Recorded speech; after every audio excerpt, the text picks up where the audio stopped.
The Moscow Times reports that in Azerbaijan, security forces have detained about 150 people in Baku at two separate rallies, including one by anti-government activists who were inspired by the Arab uprisings to use social media to call for the street protest.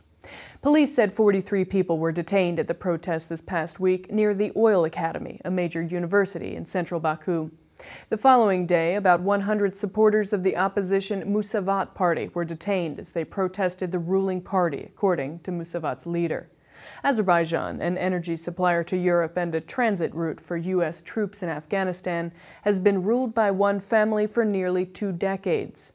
Activists, inspired by the overthrow of autocrats in Tunisia and Egypt by pro-democracy protests, vowed to stage more demonstrations as they were being taken away by police outside the Oil Academy.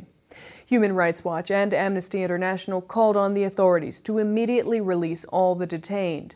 Amnesty's Natalia Nozadze, who was at the protest, said, quote, "There is no justification for the heavy-handed tactics to be used against obviously peaceful protesters. The Azerbaijani authorities have an international obligation to allow peaceful protests. They must not continue to deny their citizens the right to freedom of expression and assembly." Demonstrators chanted liberty and called for the resignation of the president and also called for the release of imprisoned activists. Some of those present observing the protest said that they supported it but were too afraid to join in.